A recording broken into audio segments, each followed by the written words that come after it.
हालेलुया हालेलुया प्रभुलाई धन्यवाद। मलाई यो समय प्रभुले दिनुभएको लागि धन्यवाद। आज हामीलाई सुन्दर बिहानीदेखि सुन्दर दिन सुन्दर साँझसम्म प्रभुले हामीलाई सुरक्षा र साथ दिनुभएको। प्रभुलाई धन्यवाद। भोलिको दिन हामी विश्रामको दिन भनेर चिनेको छौँ। 6औं दिनसम्म हामीले काम गरेको छौँ।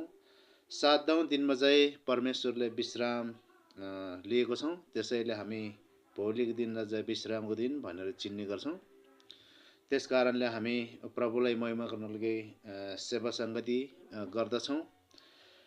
प्रभुले साथ गर्नुभएको होस्। भोलि मेरो देशभरि भएका जति पनि मण्डली परिवारलाई र मेरो मण्डली परिवारलाई प्रभुले सुरक्षा र साथ दिनुभएको होस् भन्दै म प्रार्थना गर्दछु।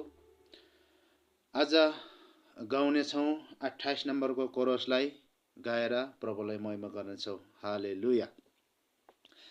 ईश्वरको राज पहिले खोजी गर, उहाँको धार्मिकतामा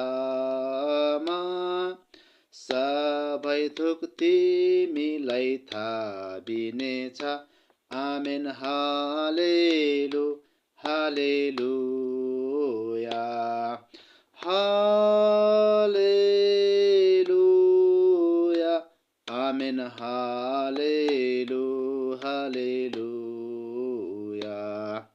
रोटीले मात्र मानिस बाँच्दैन, तर हरेक वचनले जो परमेश्वरको मुखबाट निस्किन्छ। आमेन हालेलु हालेलुया हालेलुया हालेलुया हालेलुया